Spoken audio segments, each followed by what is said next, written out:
રાજકોટ મહાનગરપાલિકા દ્વારા કુલ 168 જગ્યાએ ટેન્ડર પ્રક્રિયાથી પાર્કિંગ પોલિસીનો નિર્ણય વર્ષોથી થયેલો છે। છેલ્લા 1 વર્ષ પહેલાં રાજ્ય સરકારે જે આખા ગુજરાત માટે પાર્કિંગ પોલિસી જે જાહેરાત કરી એ પોલિસીનું 1 વર્ષથી અમલીકરણ ચાલુ છે, પરંતુ ક્યાંકની ક્યાંક રાજકોટનો વિકાસ થયો, નવા અંડરબ્રિજો બન્યા, એટલે નીચે જે પાર્કિંગનો સ્પેસ વધ્યો છે એવા જગ્યાએ અમે લોકોએ નવી પાર્કિંગનો સ્પેસ ઊભો કર્યો છે। રાજ્ય સરકારની સૂચના અને રાજ્ય સરકારની પોલિસી મુજબ અમે લોકોએ નવો સ્પેસ ઊભો કર્યો છે। બસ આટલી જ વાત છે। જૂની 168 હતી, હવે નવી અમે અત્યારે બનાવીએ છીએ, અને ખાસ કરીને જે બ્રિજો છે બ્રિજની નીચે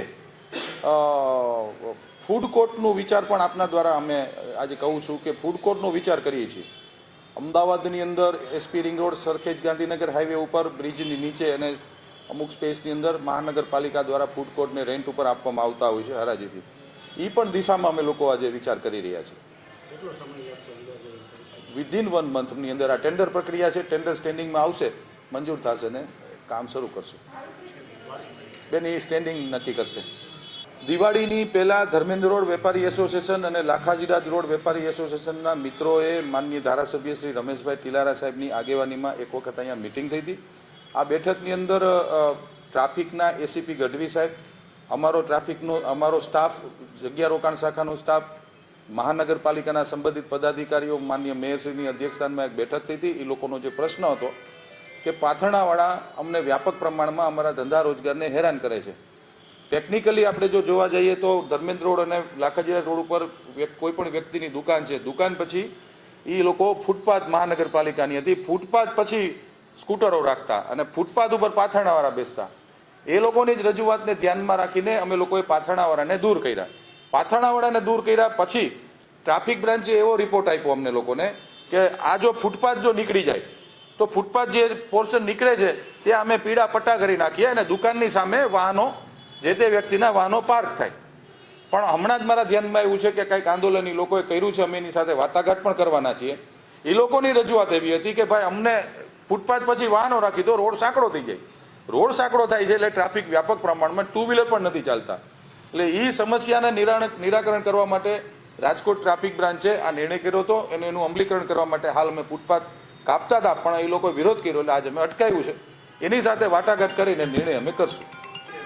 હું આપને કહેવા એ જ માગું છું કે ધર્મેન્દ્ર રોડ અને લાખાજીરા રોડ એ રાજકોટ જૂનું રાજકોટ છે, હેરિટેજ રાજકોટમાં આવે છે। એટલે જે તે સમયે ટીપીના રસ્તા સાંકડા હતા। ધર્મેન્દ્ર રોડ ઉપર 2 બાજુ બજાર છે, બંને બાજુ બજાર છે, 2 બાજુ બજારને કવર કરો, એના ઓટલા ફૂટપાથ કવર કરો એટલે 10 ફૂટનો રસ્તો રહી જાય। તો રાજકોટને ટ્રાફિક મુક્ત કરવું હોય, અને એ લોકોની રજૂઆત હતી, સ્થાનિક લેવલે રજૂઆત હતી, ઓન રાઇટિંગમાં અમને દિવાળી પહેલાં આપ્યું હતું કે ભાઈ અમને આ નિરાકરણ કરો। એટલે અમે લોકોએ ટ્રાફિકને અડચણરૂપ થાય, ટ્રાફિક દૂર થાય એના માટે ટ્રાફિક શાખાએ પટ્ટા માર્યા છે। રાજકોટ મહાનગરપાલિકાની માત્ર ને માત્ર એટલી ભૂમિકા છે કે જે ફૂટપાથો હતી એ જ અમે દૂર કરી છે, અન્યથા ટ્રાફિક બ્રાન્ચ જે કાંઈ નિર્ણય કરે છે। રાજકોટ મહાનગરપાલિકા દ્વારા કુલ 168 જગ્યાએ ટેન્ડર પ્રક્રિયાથી પાર્કિંગ પોલિસીનો નિર્ણય વર્ષોથી થયેલો છે। છેલ્લા 1 વર્ષ પહેલાં રાજ્ય સરકારે જે આખા ગુજરાત માટે પાર્કિંગ પોલિસી જે જાહેરાત કરી એ પોલિસીનું 1 વર્ષથી અમલીકરણ ચાલુ છે, પરંતુ ક્યાંકની ક્યાંક રાજકોટનો વિકાસ થયો, નવા અંડરબ્રિજો બન્યા, એટલે નીચે જે પાર્કિંગનો સ્પેસ વધ્યો છે એવા જગ્યાએ અમે લોકોએ નવી પાર્કિંગનો સ્પેસ ઊભો કર્યો છે। રાજ્ય સરકારની સૂચના અને રાજ્ય સરકારની પોલિસી મુજબ અમે લોકોએ નવો સ્પેસ ઊભો કર્યો છે। બસ આટલી જ વાત છે। જૂની 168 હતી, હવે નવી અમે અત્યારે બનાવીએ છીએ, અને ખાસ કરીને જે બ્રિજો છે બ્રિજની નીચે ફૂડ કોર્ટનો વિચાર પણ આપના દ્વારા અમે આજે કહું છું કે ફૂડ કોર્ટનો વિચાર કરીએ છીએ। અમદાવાદની અંદર SP ring road Sarkhej Gandhinagar highway ઉપર બ્રિજની નીચે અને અમુક સ્પેસની અંદર મહાનગરપાલિકા દ્વારા ફૂડ કોર્ટને રેન્ટ ઉપર આપવામાં આવતા હોય છે હરાજીથી। એ પણ દિશામાં અમે લોકો આજે વિચાર કરી રહ્યા છીએ। કેટલો સમય લાગશે અંદાજે? વિધિન 1 મંથની અંદર આ ટેન્ડર પ્રક્રિયા છે, ટેન્ડર સ્ટેન્ડિંગમાં આવશે, મંજૂર થશે ને કામ શરૂ કરશું।